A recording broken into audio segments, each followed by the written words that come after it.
Selamat malam, puji Tuhan. Pada saat ini kita berada di tempat ini untuk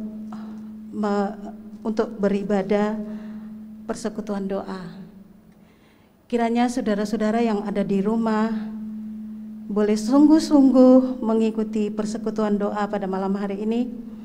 Walaupun di tengah-tengah tantangan yang kita alami saat ini, kita tetap percaya kepada Tuhan bahwa Dia sungguh mengasihi kita semua, asalkan kita mau taat dan kita mau setia untuk datang kepada Tuhan.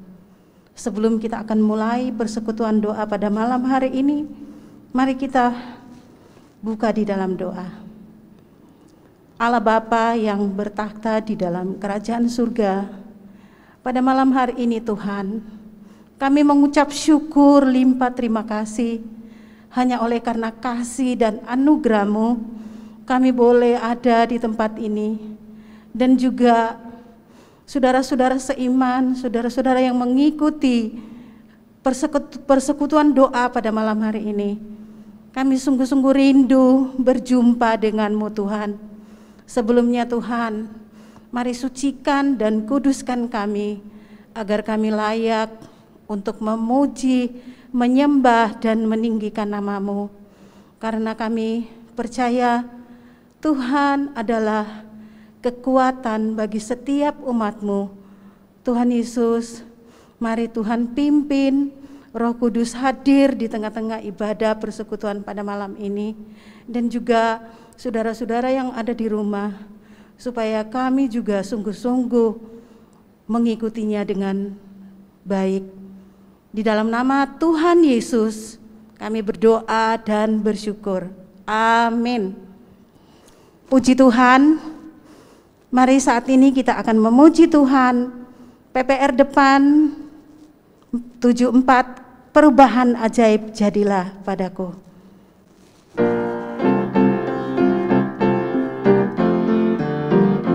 Perubahan ajaib jadilah ku terima Yesus, ada terang dan pengharapan di hatiku sejak ku terima Yesus, sejak ku terima Yesus, sejak ku terima Yesus, sukacita di hatiku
lagu ini sungguh-sungguh memberi kita semangat. Kalau kita menerima perubahan ajaib jadilah padaku, kita sungguh-sungguh diberikan sukacita, diberikan damai. Saudara-saudara yang saat ini mungkin lemah iman dan mereka yang mungkin putus asa, mari kita sama-sama memuji Tuhan, karena Tuhan itu sungguh baik. sungguh mengasihi kita. Mari kita pujikan lagu yang kedua, Sepanjang Jalan Tuhan Pimpin. 110 PPR depan.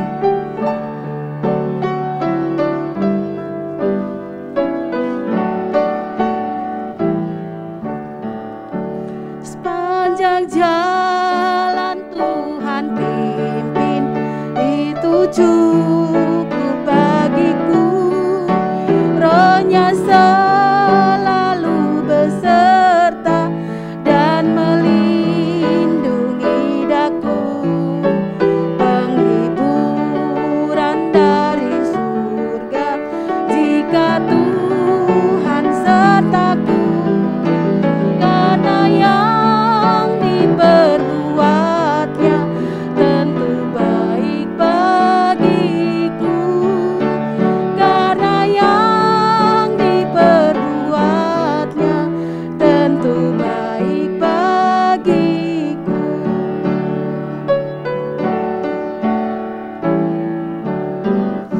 Sepanjang jalan Tuhan pimpin, meski jalanku susah, diberi rahmat dalam ujian, roti hidup tak kurang. Meski ku merasa penat dan jiwa menanggung berat, dari batu air memancar dan terbit kegirangan. Dari batu air memancar dan terbit kegirangan.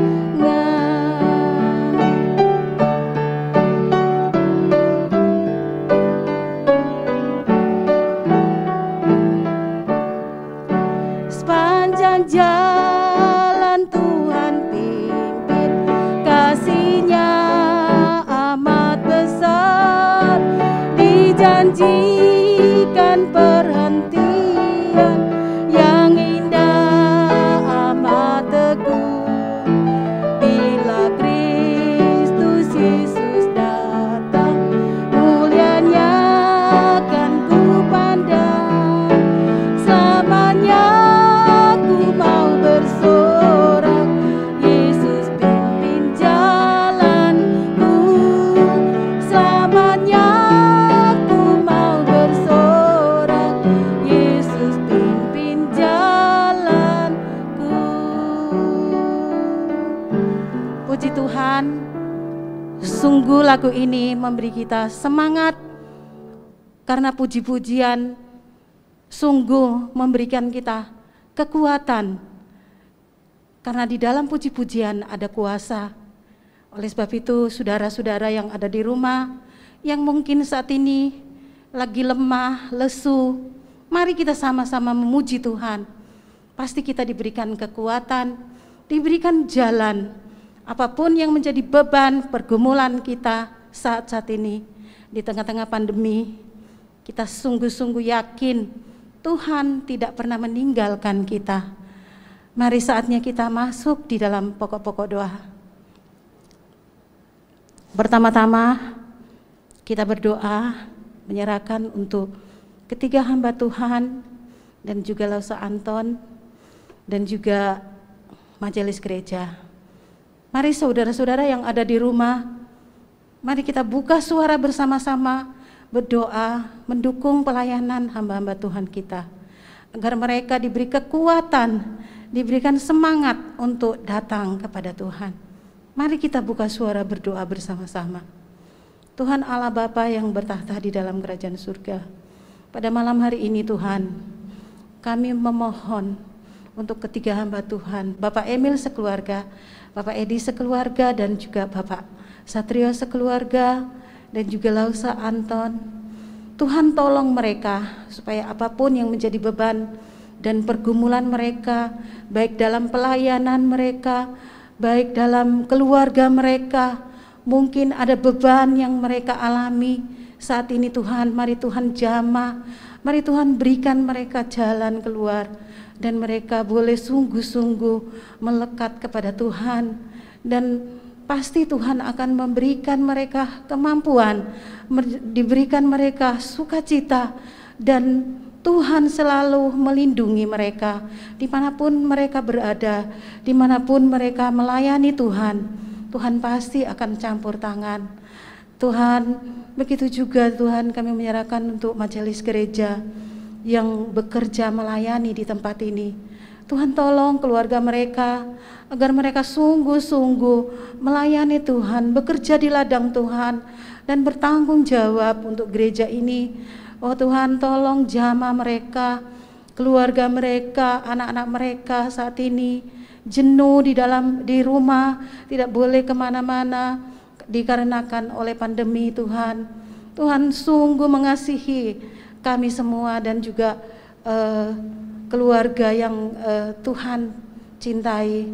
Bapa, kami mau serahkan untuk majelis gereja ini ke dalam tangan Tuhan. Dan terlebih khususnya kami akan berdoa menyerahkan untuk jemaat GKT Citra Raya dan juga jemaat GKT Citra Raya. Tuhan, Tuhan tolong mereka, mungkin saat ini ada yang sakit, ada yang lemah iman. Mari Tuhan lawat mereka satu persatu. Tuhan, kuatkan iman mereka supaya mereka sungguh-sungguh mengandalkan Tuhan. Mungkin saat ini ada yang kehilangan pekerjaan, usaha yang sudah berhenti, tetapi Tuhan, kami yakin Tuhan akan memberikan kekuatan, Tuhan akan memberikan jalan. Tidak ada yang mustahil bagimu Tuhan, karena kami yakin dan kami percaya Allah kami adalah Allah yang hidup. Tuhan, terima kasih, kami mau serahkan semuanya kepadamu. Saya yakin dan saya percaya Tuhan akan memberikan penghiburan yang sejati kepada jemaat GKT Citra Raya. Tuhan, saat ini juga khususnya kami berdoa menyerahkan untuk pemerintahan Indonesia yang kami sangat cintai. Tuhan tahu begitu banyak masalah yang terjadi. Ya Tuhan, tolong Bapak Presiden dan juga Wakil Presiden, Tuhan tolong supaya mereka boleh jujur, adil, dan bijaksana untuk memimpin bangsa ini, dan terlebih aparat keamanan, dan juga sampai yang paling terendah RT RW, supaya mereka jujur, adil untuk melihat rakyatnya. Ya Tuhan, Bapa, kami yang ada di kota Surabaya, Tuhan tolong supaya pemimpin-pemimpinnya tidak memihak dengan salah satu golongan, tetapi semua rakyat yang ada di Surabaya. Tuhan, jamah, dan juga saat ini vaksin sementara dijalankan. Ya Tuhan, tolong agar supaya boleh berjalan dengan baik. Kami yakin Tuhan akan campur tangan supaya saat ini Tuhan, COVID-19 masih berjalan. Ya Tuhan, kami tidak tahu kapan untuk berlalu ya Tuhan, tetapi di dalam Tuhan kami percaya Tuhan akan menolong, Tuhan akan mendengar seruan doa-doa kami. Tuhan, kami tahu Tuhan tidak pernah meninggalkan anak-anak-Mu. Tuhan mengasihi kami. Oleh sebab itu ya Tuhan, kami bersyukur karena kami punya tempat untuk kami curhat ya Tuhan, karena kami tidak bisa curhat kepada manusia, karena manusia penuh dengan kelemahan, dan kami percaya Tuhan akan memberikan kami kekuatan dan kemampuan. Tuhan, terima kasih. Tuhan, terima kasih. Inilah doa dan permohonan kami. Tuhan akan mendengar seturut dengan kehendak-Mu. Di dalam nama Tuhan Yesus kami berdoa. Amin. Puji Tuhan, saat ini sebelum kita akan mendengarkan sabda firman Tuhan, mari kita akan memuji Tuhan. PPR nomor 54, bagian depan. Muliakanlah namanya.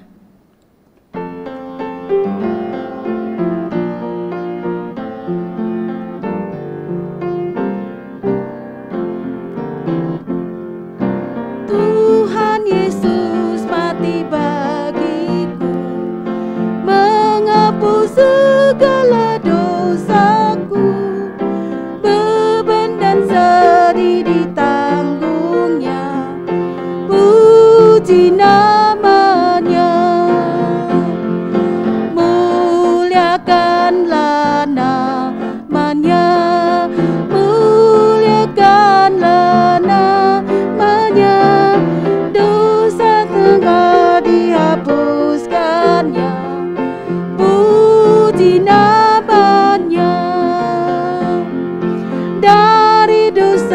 sekarang bebaslah.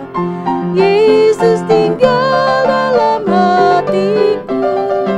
Ku tak layak diberi anugerah, puji namanya. Muliakanlah namanya, muliakanlah namanya. Dosaku telah dihapuskannya, puji namanya. Dari dosa sekarang bebaslah. Yesus tinggal dalam hatiku. Ku tak layak diberi anugerah, puji namanya. Muliakanlah namanya, muliakanlah namanya.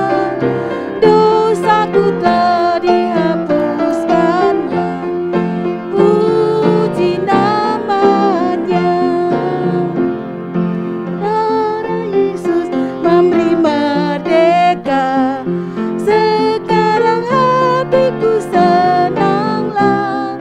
Puji Tuhan, selamatkan daku, puji namanya. Muliakanlah namanya, muliakanlah namanya. Dihapuskannya, puji namanya.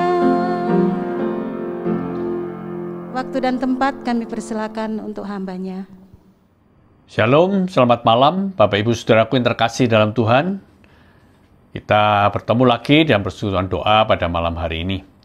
Mari kita sebelum belajar dari firman Tuhan, sekali lagi kita boleh datang kepada Tuhan, kita berdoa, kita mohon pencerahan dari Tuhan terhadap firman yang boleh kita baca bersama-sama. Mari kita berdoa. Allah Bapa yang bertahta dalam kerajaan surga, kami sungguh bersyukur Tuhan, karena kasih dan rahmat-Mu tidak pernah beranjak daripada kehidupan kami. Biarlah kami boleh selalu memandang kepadamu di tengah-tengah pergumulan dan tantangan yang ada. Kami tahu Engkau tidak pernah membiarkan kami sendiri. Terima kasih ya Tuhan, sementara kami belajar firman-Mu, kiranya Allah Roh Kudus menerangi hati pikiran kami, sehingga sungguh-sungguh kami mengerti akan kebenaran firman Tuhan, dan menjadikan firman itu sebagai pedoman dalam kehidupan kami, dan dalam kami menjalani kehidupan di tengah-tengah dunia ini. Terima kasih Tuhan, kami telah menyerahkan diri kami pribadi hanya di dalam nama Tuhan kami Yesus Kristus. Amin. Nah Bapak Ibu Saudaraku terkasih dalam Tuhan, minggu-minggu ini mungkin ada di antara kita yang sedang menghadapi kesulitan-kesulitan di dalam pergumulan-pergumulan di dalam kehidupan kita ya. Khususnya pasti secara perekonomian, dengan adanya PPKM darurat ini, banyak usaha-usaha yang harus ditutup, dalam arti tokonya tutup, usahanya tutup ya, pekerjaannya berhenti, dan juga kita mengalami kesulitan di dalam keadaan seperti itu. Bahkan beberapa minggu ini saya mendapatkan kabar jemaat-jemaat kita juga mengalami sakit dari COVID. Nah, kelihatannya COVID kali ini, pandemi kali ini, disebut gelombang kedua ini, begitu dahsyat di Indonesia. Bahkan minggu-minggu lalu kita lihat bahwa pertambahan mereka yang terpapar COVID itu begitu banyak, sampai memecahkan rekor. Ya. Bahkan mulai dari awal tahun yang lalu, 2020, mulai Maret yang lalu, tidak pernah sebanyak ini. Ya. Waktu PPKM darurat dimulai tanggal 3 Juli kemarin, itu sudah mulai melonjak memang. Sekitar belasan atau 20 ribuan. Dan diharapkan dengan PPKM darurat ini bisa ditekan persebaran COVID ini bisa di bawah 10.000. Tapi kenyataannya hari demi hari bukannya semakin turun, tapi semakin melonjak. Bahkan sampai 20.000 lebih, 30.000 lebih, 40.000, bahkan sampai 50.000 lebih. Nah, mungkin hari ini bisa lebih dari 60, 70, bahkan ada orang yang mengatakan bisa sampai 100.000 mungkin. Nah, bagaimana kondisi ini? Ini membuat panik mungkin pemerintahan, sehingga ada upaya untuk memperpanjang PPKM darurat ini, supaya sungguh-sungguh bisa ditekan angka persebaran COVID yang ada. Nah, saudara-saudara yang kita kasih dalam Tuhan, dalam seperti ini mungkin ada di antara kita yang sedang terpapar COVID positif. Ini merupakan sebuah berita yang sangat mengagetkan kita, membuat kita syok mungkin. Ya, kondisi seperti ini bagaimana keadaan kita? Ya, atau mungkin keluarga kita, atau juga mungkin teman kita, sahabat kita, orang tua kita. Nah, saudara-saudara, dalam kondisi seperti ini banyak orang bingung, banyak orang bertanya, gimana Tuhan, mengapa ini bisa terjadi? Ya. Nah, saudara, kita memang menghadapi situasi yang tidak mudah saat ini. Tapi mari kita belajar, ya. Bukan sekedar melihat dari mata jasmani kita, tapi kita belajar bagaimana firman Tuhan menolong kita untuk memandang bukan saja apa yang terjadi di hadapan kita, apa yang terjadi di sekeliling kita, tetapi juga bagaimana karya Tuhan itu nyata di tengah-tengah hidup kita sekalian.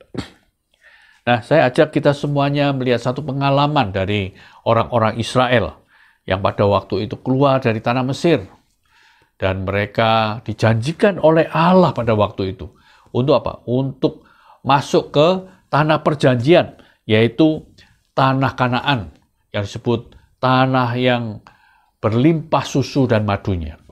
Nah, itulah, maka mereka keluar dari Mesir, mereka dibimbing dengan tangan yang begitu kuat, ya. Tuhan membuat mujizat-mujizat yang luar biasa, dan selama perjalanan bagaimana Tuhan memelihara mereka secara luar biasa juga.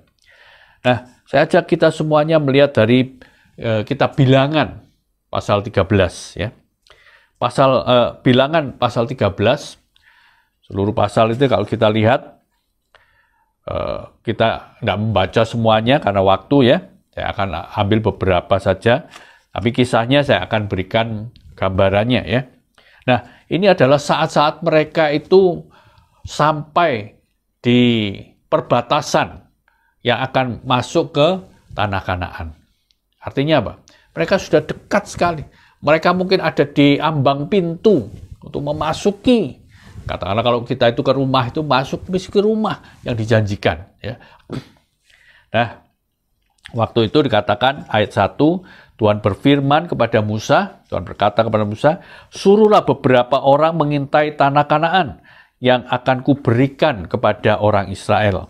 Dari setiap suku, nenek moyang mereka haruslah kau suruh seorang, semuanya pemimpin di antara mereka.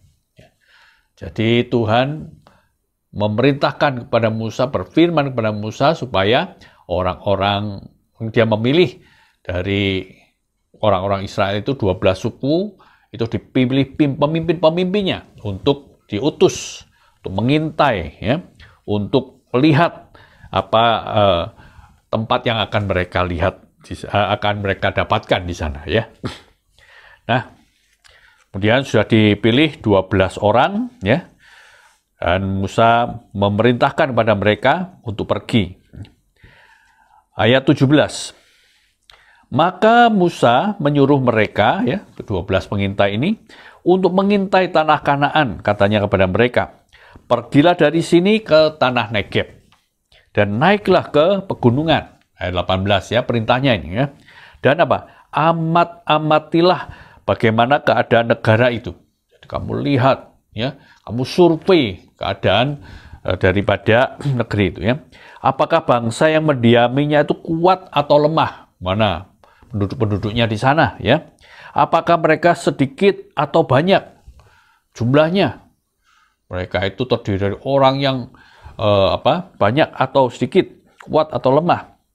Ayat 19. Dan bagaimana negeri yang didiaminya itu? Kondisinya bagaimana? Apakah baik atau buruk? Bagaimana kota-kota yang didiaminya? Tadi itu negerinya, sekarang kota-kotanya. Ya. Apakah mereka diam di tempat yang terbuka atau tempat yang berkubu? Artinya itu ada benteng-bentengnya. Wah, ini lebih sulit biasanya ya untuk dihadapi. 20. Dan bagaimana tanah itu? Apakah gembur atau kurus? Artinya itu subur atau kering ya, atau tandus. Apakah ada di sana pohon-pohonan atau tidak? Nah, tambahkanlah hatimu dan bawalah sedikit dari hasil negeri itu. Jadi mereka diperintahkan untuk masuk ke dalam negeri itu, ya, untuk mengamat-amati keadaannya, untuk mengamat-amati orang-orangnya, untuk melihat juga akan kotanya dan juga hasilnya. Nah, bagaimana yang akan mereka dapatkan? Nah, Bapak Ibu Saudara terkasih dalam Tuhan, akhirnya apa? Mereka pergi ya, katakan mereka mengintai negeri itu, mulai dari padang gurun Sin sampai ke Rehab, ke jalan yang menuju ke Hamat dan seterusnya. Ya. Nah, setelah mereka itu berjalan di sana, dikatakan di dalam ayat 23, mereka sampai ke lembah Eskol. Ya. Tempat itu dikatakan dipotong merekalah di sana suatu cabang dengan setandan buah anggurnya. Lalu berdualah mereka menggandarnya. Juga mereka membawa beberapa buah delima dan buah ara. Jadi buah anggur itu saja sampai harus dibawa. Mereka itu 2 orang, saking suburnya, saking besarnya ya, saking beratnya mungkin ya, seperti saya perlihatkan di dalam gambar ini. Nah, tempat itu dinamai orang lembah Eskol karena apa? Tandan buah anggur yang dipotong orang Israel di sana. Jadi begitu besar sekali, begitu subur. Wah, tempat ini tempat yang sungguh-sungguh makmur ya, katakan berlimpah susu dan madunya. Ayat 25. Sesudah lewat 40 hari, ya, setelah mereka diutus itu 40 hari kemudian, pulanglah mereka dari pengintaian negeri itu. Dan langsung datang kepada Musa, Harun, dan segenap umat Israel di Kades. Ya, tempat di mana mereka diutus tadi. Di padang gurun Paran. Mereka membawa pulang kabar kepada keduanya dan kepada segenap umat itu dengan memperlihatkan kepada mereka, kepada sekaliannya hasil negeri itu. Ya. Jadi mereka membawa hasilnya, lihat ini, wah ini anggurnya, ada juga buah ara, ada delima, ya, wah dia perlihatkan semua hasil yang dibawa oleh mereka. Dengan memberikan laporan begini, ayat 27, mereka menceritakan pada mereka ini ya, kepada semuanya, kami sudah masuk ke negeri kemana kau suruh kami. Kami sudah masuk, kami sudah menjelajah semuanya ya. Dan memang negeri itu berlimpah-limpah susu dan madunya dan inilah hasilnya. Mereka tunjukkan hasil yang sangat sangat banyak ini ya. Nah, Tuhan tidak berbohong, Tuhan tidak menipu.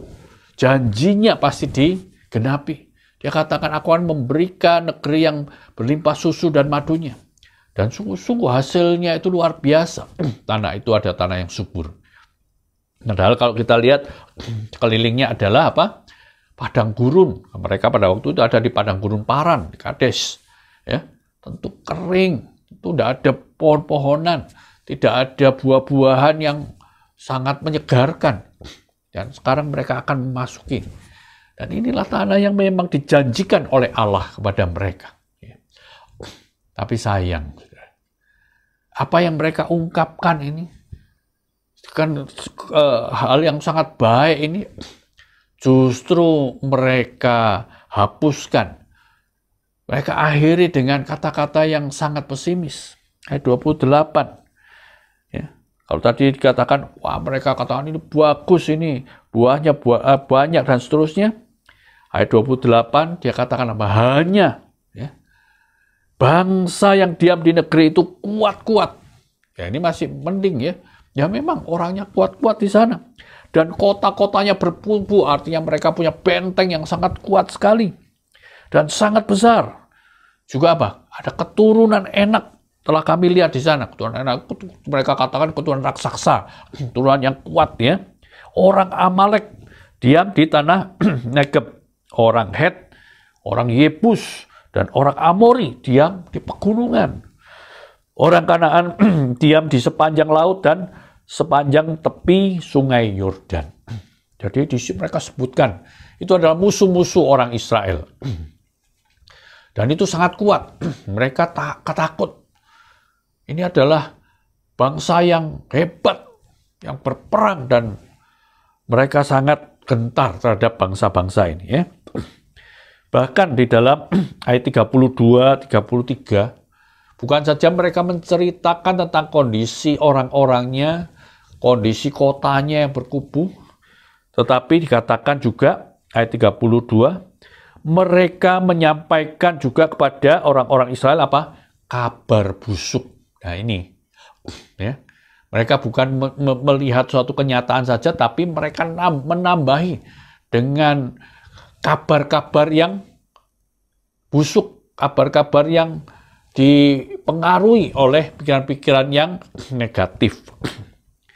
Mereka dikatakan menyampaikan kabar busuk tentang negeri yang diintai mereka. Sebenarnya ini tidak ada, ini hoak ini. Itu hanya pikiran mereka. Mereka sebenarnya disuruh hanya untuk melihat, untuk melaporkan, ya kan? Seperti yang kita baca tadi. Tetapi sekarang dia mulai menganalisa dengan pikiran mereka yang sempit, yang negatif ini. Dan mereka berkata begini, negeri yang telah kami lalui untuk diintai adalah suatu negeri yang memakan penduduknya. Waduh, kanibal ini. Waduh, sadis ini. Wah, mereka sangat ketakutan di sana ya. Dan semua orang yang kami lihat, semua orang yang kami lihat di sana adalah apa? Orang-orang yang tinggi-tinggi perawakannya. Juga kami lihat di sana orang-orang raksasa, orang enak, gitu. Enak bukan makanan enak ya, ini bangsa enak namanya ya. Itu adalah golongan-golongan orang yang bertubuh besar, tinggi ya, raksasa yang berasal dari orang-orang raksasa. Dan kami lihat diri kami apa? Seperti belalang. Jadi mereka lihat orang yang tinggi besar, mereka sudah ketakutan. Mereka bilang, aku kecil, aku tidak berdaya. Bagaimana mungkin aku bisa ngalahkan? Ya. Dan demikian juga mereka terhadap kami. Ya. Bapak Saudara, ini kenyataan yang memang dihadapi oleh mereka. Tempatnya bagus, tempatnya itu menjanjikan. Ya. Hasilnya luar biasa. Tapi memang ada tantangan besar di sana. Nah, dari 12 orang ini, yang melaporkan ini 10 orang. Nah, ini saya katakan pemimpin-pemimpin tadi dikatakan di dalam ayat 2 ya. Mereka adalah orang-orang pilihan, orang-orang yang sudah utus menjadi wakil dari setiap suku. Tapi pikiran mereka bukan pikiran pemimpin. Pikiran mereka adalah pikiran-pikiran yang sempit. Mereka hanya memikirkan sesuai dengan kemampuan pikiran manusia. Tapi coba perhatikan apa yang dikatakan oleh Yosua dan Kaleb. 2 orang pemimpin juga yang diutus oleh Musa. Ya. Mereka mengatakan kepada orang-orang ini, ketika semua orang pada gentar, semua orang pada takut dengan laporan dari 10 pengintai ini, dikatakan Kaleb ayat 30 ya, Bilangan 13 ayat 30, Kaleb mencoba menenteramkan hati bangsa ini di hadapan Musa katanya. Tidak, kita akan maju ya. Memang mereka kuat, memang mereka besar ya. Kita akan maju dan menduduki negeri itu. Sebab kita pasti akan mengalahkannya. Sangat luar biasa. Kalau tadi katakan mereka sudah raksasa, kami seperti belalang. Ini Kaleb justru mengatakan apa? Kita harus maju. Kita akan mengalahkannya. Saudara-saudaraku yang terkasih dalam Tuhan. Memang mereka mendapat challenge, mendapat tantangan. Akhirnya dikatakan, orang-orang yang pergi ke sana bersama-sama dia berkata apa? Kita tidak dapat maju menyerang bangsa itu. Ya. Karena mereka lebih kuat daripada kita. Tetap ngotot, mereka bilang, nggak bisa, nggak bisa. Nah, saudaraku yang terkasih dalam Tuhan, kenapa Kaleb dan Yosua mengatakan bahwa kita akan maju dan kita akan menduduki negeri itu, ya, kita pasti bisa mengalahkan mereka. Apakah dia lebih kuat, lebih hebat dari orang-orang yang ada di Kanaan, orang-orang Enak, orang-orang Amalek dan seterusnya? Oh, tidak. Kita perhatikan di dalam Bilangan 14, ya. Bilangan 14 ayat 6. Bilangan 14 ayat 6. Di sana dikatakan Yosua dan Kaleb berkata kepada orang-orang Israel ini, negeri yang kami lalui untuk diintai itu adalah luar biasa baiknya. Ya, laporannya sama dengan 10 orang tadi, ya. Negeri yang kami lalui, kita intai itu adalah luar biasa. Nah, ini yang berbeda sekarang. Kalau mereka cuma melihat bangsa yang kuat, kubu yang tebal, ya, persenjataan yang canggih mungkin. Di sini justru Yosua dan Kaleb mengatakan bahwa jika Tuhan berkenan kepada kita, maka Ia akan membawa kita masuk ke negeri itu. Ya. Jika Tuhan berkenan kepada kita, maka Tuhan, ya, Allah kita, Allah Yahweh itu yang akan membawa kita masuk ke negeri itu dan akan memberikannya kepada kita. Bukan kita memang. Kita tidak kuat. No. Tapi Tuhan yang Maha Besar ini, ya, Dia akan memberikan kepada kita suatu negeri yang berlimpah-limpah susu dan madunya. Nah, keyakinan iman. Bukan saja melihat dengan mata jasmani, tapi saya katakan mereka punya mata rohani yang tercelik. Mereka melihat Allah yang luar biasa. Ya. Tantangan besar, betul. Ya. Kondisi memang sulit, benar. Tidak mudah memang mengalahkan itu semua. Tetapi mereka yakin Allah yang sudah menjanjikan kepada mereka, ya, itu akan memberikannya kepada mereka, akan menepati janjinya.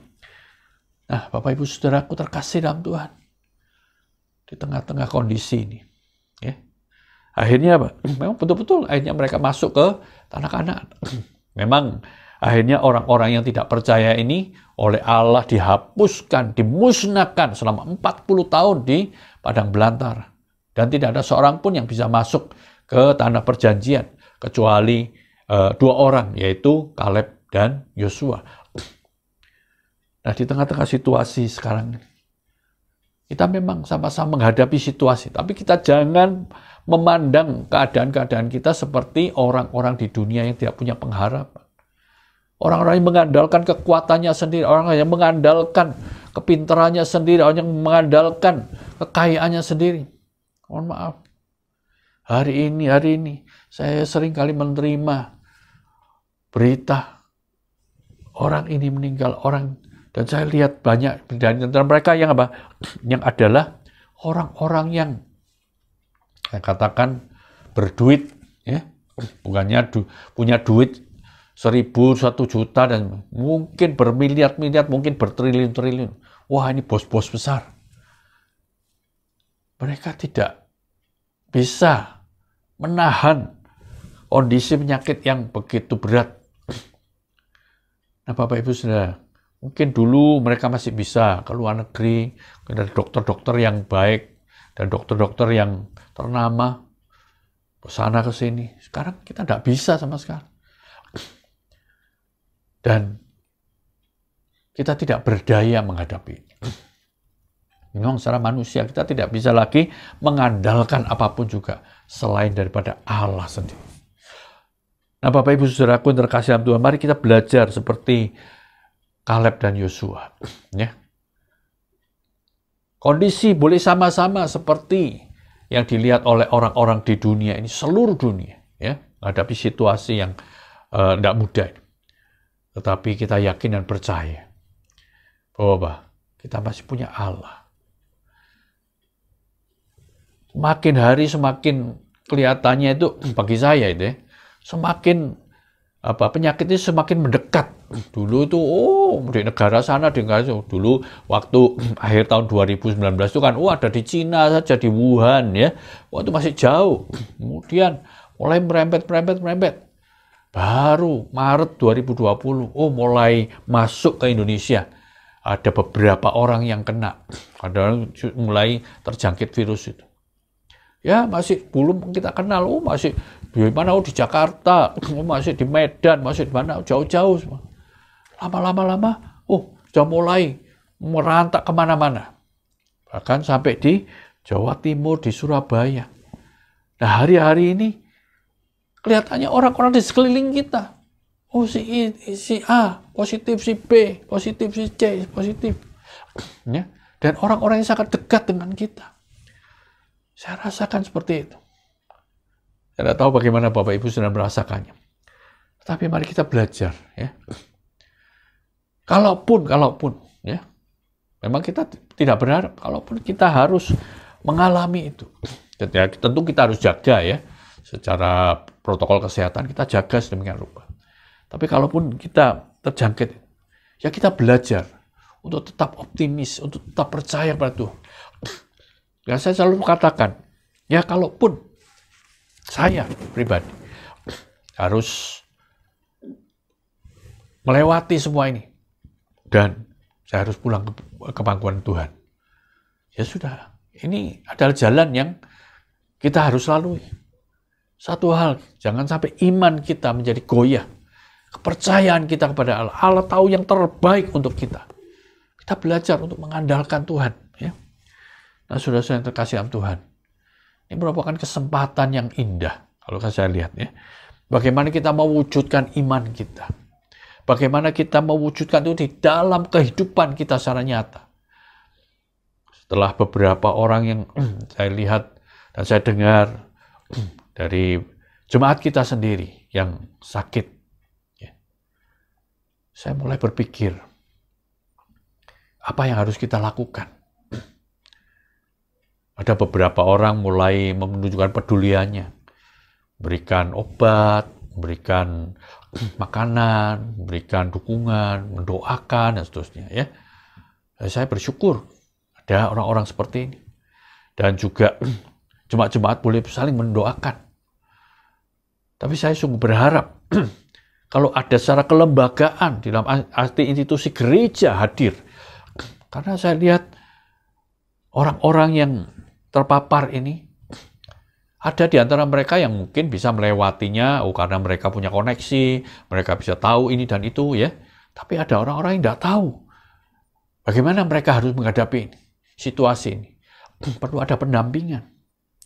Apalagi di gereja kita ada tim yang disebut Satgas COVID. Waduh, saya sangat bersyukur kalau ada tim ini. Ya tentunya tim ini bukan sekedar mengecek suhu badan orang-orang yang datang onsite ya, kemudian menegur mereka untuk melakukan protokol kesehatan dengan baik. Terlalu mulia, saudara. Nah, saya berharap tim ini, Satgas ini, boleh menjadi tim dari gereja untuk mendampingi jemaat-jemaat yang sedang menghadapi tantangan kesulitan. Ada di antara mereka mungkin bingung dalam keadaan seperti ini, bagaimana ini? Dengan obat-obatan, bagaimana dengan swab, bagaimana dengan oksigen. Oksigen sekarang juga langka ya. Bahkan ada di antara mereka yang mungkin kesulitan dalam isolasi mandiri karena rumahnya terlalu kecil. Ya kalau ada yang masih punya rumah yang cukup besar sehingga dia bisa isolasi mandiri di dalam rumah sendiri, ya that's okay. Tetapi kalau dia tidak ada, nah bagaimana kita sebagai jemaat Tuhan bersama-sama ini, secara kelembagaan, saya sungguh rindu. Boleh menunjukkan perhatian, menunjukkan kepedulian, dan menyatakan dengan tindakan-tindakan nyata. Seperti orang-orang Israel ini. Ya, saya percaya dan saya yakin Kaleb dan Yosua tidak hanya mengatakan, pokoknya Tuhan pasti akan menolong kita. Tidak. Dia mengatakan, kita akan maju, ya, kita akan mengalahkan mereka. Ada tindakan nyata di sana. Bukan sekedar cuma yakin bahwa Tuhan akan tolong. Nah, seringkali kita hanya mengatakan, aku doakan kamu. Nah, itu juga yang dikritik oleh Yakobus ya. Dalam surat Yakobus mengatakan, ada orang mengatakan ketika ada orang lapar, oh kamu makan makanan yang kenyang, makan makanan yang hangat ya, kamu nanti bisa sehat. Orang-orang yang kedinginan katakan pakailah baju hangat, padahal dia tidak punya uang untuk beli pakaian hangat, jubah. Ya, saya doakan supaya kamu selamat sampai perjalanan. Di situ Yakobus justru apa? Mengkritik orang-orang seperti itu, tidak menyatakan iman kasihnya di dalam tindakan nyata. Nah, saudaraku terkasih dalam Tuhan, mari kita memiliki mata iman yang tajam untuk melihat orang-orang di sekeliling kita.